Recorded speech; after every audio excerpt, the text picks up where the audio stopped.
آواز سے وہ. اس بارے میں تو 2 اور 2 4 کی طرح بالکل یہ بات واضح ہے کہ اسلام میں موسیقی جائز نہیں ہے. اس کے بہت سارے دلائل ہیں. پہلی دلیل قرآن مجید کی آیت ہے وَمِنَ النَّاسِ مَن يَشْتَرِي لَهْوَ الْحَدِيثِ لِيُضِلَّ عَن سَبِيلِ اللَّهِ. لوگوں میں سے بہت سے ایسے ہیں جو لہو الحدیث، لہو العیب کی بات خریدتے ہیں تاکہ لوگوں کو اللہ سے غافل کر دیں. اور اس کے بارے میں بڑے بڑے صحابہ سے صحیح سند سے ثابت ہے کہ اس سے مراد گانا بجانا ہے. کیونکہ رسول اللہ صلی اللہ علیہ وسلم قرآن پڑھتے تھے تو بعض مشرکین نے گانے بجانے کا انتظام کیا. تو اس سے کیا ہوا کہ لوگ تاکہ قرآن نہ سنیں، آپ ایک طرف کسی قاری کو بٹھا دیں اور وہ قرآن پڑھنا شروع کر دے، دوسری طرف کوئی گانا لگا دیں تو گانے کی طرف لوگوں کی توجہ زیادہ جاتی. تو اللہ نے فرمایا کہ یہ ایسے لوگوں کے لیے دردناک عذاب ہے، دردناک عذاب.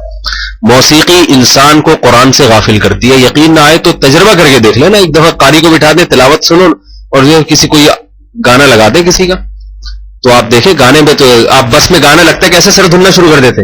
اس لیے کہ گانوں کی سریں ہوتی ہیں اور اس میں ایسا اتار چڑھا ہوتا ہے کہ اس میں انسان کو لذت، جو ظاہری لذت ہے وہ بہت حاصل ہوتی ہے. تو اس گانے بجانے سے انسان غافل ہوتا ہے، اللہ کی یاد سے بھی، قرآن حدیث سے بھی غافل ہوتا ہے اور اچھے کاموں سے بھی غافل ہوتا ہے. اگر کوئی گلوکار اچھے اچھے کام بھی کر رہا ہے تو اس کا یہ مطلب نہیں ہے کہ یہ پھر اس کو تو گانوں نے غافل نہیں کیا. ایک چیز جو بنیادی، جس چیز کی بنیاد اس کے لیے ہے، تو اگر وقتی طور پر اس کا کوئی فائدہ بھی ہو رہا ہو نا وقتی طور پر، تو اس وقتی فائدے کو دیکھ کر کبھی عمومی قاعدہ اور قانون نہیں بنایا جاتا. یہ اصول ہے شریعت کا. اصل موسیقی میں جو ایک صفت رکھی گئی ہے وہ یہ ہے کہ غفلت پیدا کرنا ہے انسان کو، اچھے کاموں سے دور کر دینا انسان. دوسری بات یہ کہ یہ دلیل اگر کسی کی سمجھ میں نہیں آتی، اول تو آنی چاہیے، قرآن کی آیت ہے، اس کی تفسیر میں صحابہ کے اقوال ہیں. دوسری بات یہ کہ حدیث میں آتا ہے، ترمذی کی حدیث ہے، رسول اللہ صلی اللہ علیہ وسلم نے ارشاد فرمایا، صحیح حدیث ہے، کہ قرب قیامت میں گانے بجانے کے آلات بہت زیادہ ہو جائیں گے. اور آپ نے قیامت کی نشانیوں میں سے یہ نشانی بتائی کہ میری امت میں بھی بہت سے لوگ ایسے ہیں جن کی شکلیں بندر اور خنزیر کی بنا دی جائیں گی، سور کی شکلیں، اور زمین میں دھسنے کا عمل بھی ہوگا، زلزلے بھی آئیں گے اور طوفان بھی آئیں گے. آپ نے فرمایا کہ یہ نشانیاں اس وقت ظاہر ہوں گی جب گانے بجانے کے آلات بھی زیادہ ہو جائیں گے اور گانے بجانے والیاں بھی زیادہ ہو جائیں گی. یہ صحیح حدیث ہے ترمذی کی. معازف کے الفاظ ہیں، معازف گانے بجانے کے آلات کو کہتے ہیں. ظاہر ہے آلہ خود تو نہیں گاتا نا، وہ تو موسیقی کو یہاں معازف سے تعبیر کیا گیا، جو موسیقی کے آلات ہیں.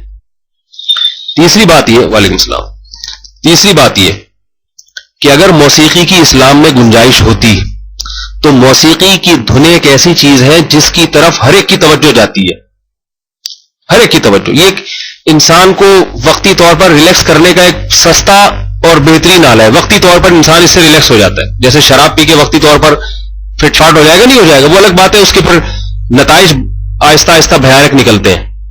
تو موسیقی سن کے بھی وقتی لذت بہت حاصل ہوتی ہے، اور وقتی لذت کی جتنی بھی چیزیں ہیں ان کو ہر دور کے انسان نے اختیار کیا ہے، ہر دور کے انسان نے. یہی وجہ ہے کہ آپ دیکھیں گے کہ ہر قوم میں موسیقی کا رواج رہا ہے. تو اب سوال یہ پیدا ہوتا ہے کہ صحابہ کرام میں سے کسی ایک صحابی سے بھی ثابت نہیں ہے کہ انہوں نے کوئی ایک بانسری بجائی ہو موسیقی کے لیے. تو اگر اسلام میں اس کی اجازت ہوتی تو یہ تو ایسی مرغوب چیز ہے کہ 1,24,000 سے زیادہ صحابہ، ان میں کوئی تو موسیقی کا استعمال کرتا ہے ریلیکس ہونے کے لیے. شراب پیتے تھے وہ لوگ، جب اسلام نے منع کیا چھوڑ دی. اور پہلے گانے بجانے والیاں بھی ہوتی تھی. غزوہ بدر میں کیا ہوا ہے؟ غزوہ بدر میں جب ابو جہل آیا ہے لشکر کو لے کے تو باقاعدہ موسیقی کے آلات بھی لایا اور ناچنے والیاں بھی اپنے ساتھ لایا. سب ناچے گائے اور جو ان کا ایک فنکشن تھا انہوں نے کیا لڑائی سے پہلے تاکہ قوم میں جوش پیدا ہو. صحابہ کرام میں سے کسی نے یہ کام نہیں کیا. تو جس چیز کا داعیہ موجود ہو پھر بھی وہ کام نہ کیا جائے تو یہ اس کی علامت ہوتی ہے کہ اس کام پر پابندی لگی ہوئی ہے. سمجھ رہے بات کو؟ اس کی مثال ایسے ہے جیسے دیکھو کھانے کا شوق تو ہر ایک کو ہے یا نہیں ہے؟ لہذا ہم صبح بھی کھاتے ہیں، دوپہر بھی کھاتے ہیں، رات بھی کھاتے ہیں، جب بھوک لگے گی کھائیں گے. لیکن رمضان میں کیا ہوتا ہے، کوئی غیر مسلم آئے دیکھے کہ یار یہ نہ صبح کا ناشتہ کر رہے ہیں، نہ دوپہر کا کھانا کھا رہے ہیں، نہ شام کی چائے پی رہے ہیں، کچھ پیش کرو ان کے سامنے تو بھی نہیں کھاتے، تو وہ کیا کہے گا؟ لگتا ہے کہ ان پر کوئی پابندی لگی ہوئی ہے. اب کوئی اسے نہ بھی بتائے نا کہ پابندی ہے، پھر بھی وہ کہے گا بھائی پیٹ تو ان کے ساتھ بھی ہے، شوق تو ان کو بھی ہے، ضرورت تو ان کو بھی ہے، پھر بھی یہ نہیں کھا رہے، سارے کے سارے نہیں کھا رہے، تو لگتا ہے اگرچہ میں نے سنا نہیں گئی لیکن یقیناً پابندی ان پر لگی ہوئی ہوگی، تبھی ضرورت کے باوجود نہیں کھا رہی۔ تو اگر ہمارے پاس بالفرض کوئی بھی قرآن کی آیت نہیں ہے، کوئی بھی حدیث نہیں ہے موسیقی کے حرام ہونے پر، تو سوال پیدا ہوتا ہے کہ اسلامی تاریخ میں صحابہ کرام کا اتنا طویل دور، نبی علیہ السلام کی 23 سالہ زندگی، صحابہ کرام کا اتنا طویل دور، کوئی ایک صحابی، حالانکہ دل موسیقی کی طرف ہر ایک کا مائل ہوتا ہے جو بھی بشر ہوگا، تو اس کے باوجود بھی کسی ایک صحابی نے ایک بانسری تک کا استعمال کیوں نہیں کیا؟ اس کی علامت ہے کہ ان پر پابندی لگی ہوئی تھی اور وہ انہی آیات اور ان حدیث کو پابندی سمجھتے تھے۔ تو ہم کون ہوتے ہیں اس کو جائز قرار دینے والے؟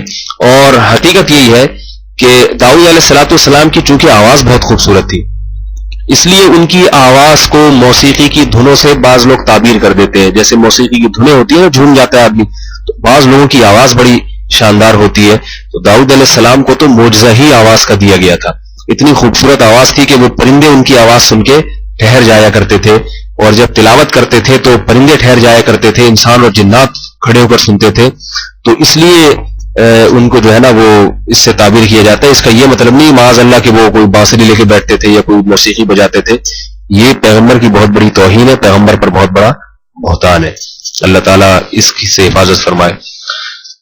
اور بھی اس میں کہنے کو بہت کچھ ہے لیکن عقل مند کے لیے اتنا ہی کافی ہے میرا خیال ہے، تو چھوڑ دیں، اللہ تعالیٰ کے جنت میں انشاءاللہ موسیقی بھی سنوائیں گے، سارے سرور بھی وہاں پر جو ہے نا ہوں گے انشاءاللہ، اتنے کے لیے چھوڑ دیں۔ باقی یہ کہ موسیقی اچھی لگتی ہے وہ فطرت ہے، انسان فطرت ہے، فطرت کا مطلب یہ کہ جو بھی سر والی آواز ہوگی اس کی طرف انسان کی طبیعت مائل ہوتی ہے۔